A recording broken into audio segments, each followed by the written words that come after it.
Okay, I'm so excited to see what happens with Leroy Neeker and Maybelline. If you want to take about 10 seconds and think about what was happening last time we read the book, I'll give you a little prompt. They had just had dinner of spaghetti and Maybelline was too big to get into his apartment. Okay, so what do you think happened? What were they doing when we read the last chapter? I'll give you 10 seconds.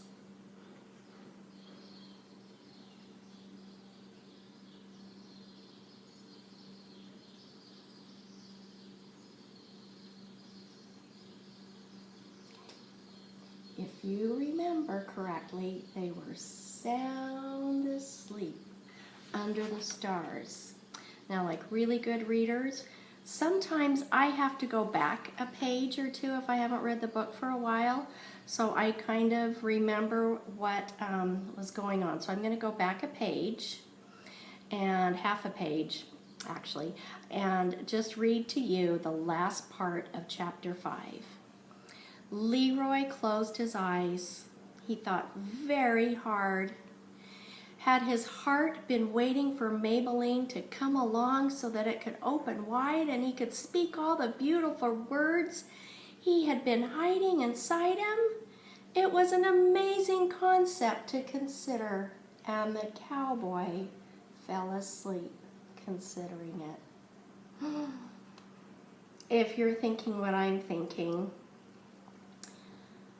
Leroy had really good feelings about this horse, and he had never loved anyone like that before.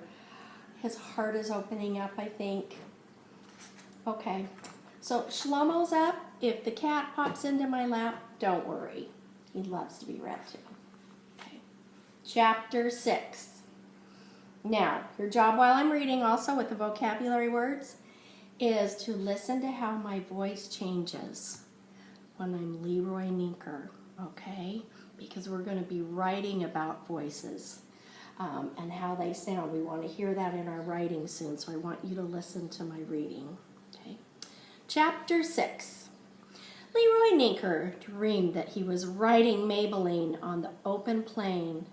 In the distance, there were purple mountains, and high up in the sky, there was a daytime moon. The moon was looking down at Leroy and Maybelline, and it was smiling at them. In Leroy's dream, Maybelline was running very fast. Ooh, let's pause for a moment and do this together. Remember how I taught you to sound like a horse? Ready? There goes Maybelline. And here's the picture.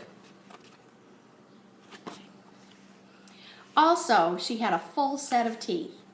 It's just like in a movie, thought Leroy. We are just like a horse and a cowboy in a movie. The wind rushed across his face. It smelled like cinnamon and clover and spaghetti sauce. The wind was promising me wonderful things, thought Leroy. And when he thought, Patty Lamarck is right. I am very good at speaking poeticals. Maybelline's hooves pounded on the earth. Maybelline's hooves were very loud. Leroy had never heard such loud hooves, even in the movies. Maybelline's hooves were as loud as thunder. The cinnamon and clover and spaghetti sauce scented wind blew harder and faster. It tickled, it's tickling my nostrils. It tickled Leroy's nostrils, and then it slapped him on the cheeks. The wind, obviously, was trying to tell Leroy something important. And then, in his dream, Leroy heard Patty Lamarck's voice. "Wake up, Hank," she shouted. "Protect your horse." Leroy Neeker woke up. Thunder crashed. A bolt of lightning lit up the world. "Dag blibber it," said Leroy. "It's fixing to rain." It's fixing to rain. he stood. He hitched up his pants and pushed his hat down on his head, excuse me. I'm going to reread that sentence. He stood. He hitched up his pants and pushed his hat down on his head. He looked at Maybelline. Her eyes were closed. She was still asleep. "Horse of my heart," whispered Leroy, "sweetest and most delicate of all springtime blossoms. I cannot let you be rained on again. I will go inside and get you an umbrella." Maybelline's eyes stayed closed. "I'll be right back," said Leroy. He turned and he ran into Unit 12. While Leroy was gone, the rain began. A drop fell on Maybelline's nose. Makes my nose tickle. Another drop fell on her ear. The horse woke up. She lifted her head and looked around her. Terrible things were happening. Thunder was crashing, lightning was flashing, and worst of all, Maybelline was utterly, absolutely alone. She was not the kind of horse who liked to be alone. Maybelline let out a long, questioning whinny. Let's do our whinnies together. That sounds like a question. Ready? The thunder crashed, the lightning flashed. Maybelline called out again. Where was that little man? Where was the little man with the big hat and the beautiful words? Where was the little man who brought her spaghetti? Maybelline called out again and again. There was no answer. No, Maybelline's scared. She didn't know what to do, and when Maybelline didn't know what to do, what Maybelline did was run. I'll bet some of you are doing your little running noise right now. Leroy Ninker came out of Unit 12 holding an umbrella up high over his head. "Here I am, my springtime blossom," he said, "and I have brought you an umbrella." But when he got to where Maybelline should be, there was no Maybelline there.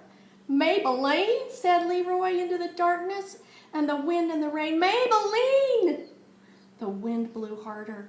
"Horse of my heart," said Leroy Ninker. The rain came down hard and fast. The lightning flashed, revealing a horseless world. Leroy stared into emptiness. He heard Patty Lamarck's voice in the wind. She was saying, "Do not leave Maybelline alone for too long, or you will live to rue and regret the day." Hold on. Miss Cara needs to reread that. "Do not leave Maybelline alone for too long, or you will live to rue and regret the day." A great gust of wind came along and grabbed hold of Leroy's umbrella and ripped it right out of his hands. Leroy watched as the umbrella spun up into the darkness. He was a cowboy without a horse, a cowboy without an umbrella. He was a cowboy absolutely, utterly alone.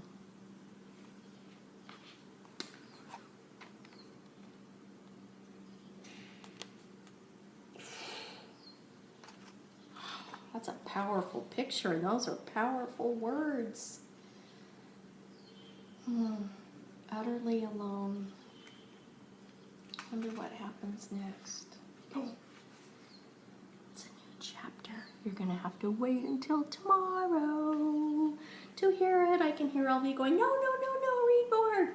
We must stop, though. Okay, now. I'm going to go over the list of words, okay? And I want you to check to see if you've written any of them down, okay? Poeticals, fixing to rain, rue, and open plain. I'm going to give you a little bit of time to figure out what you think those mean.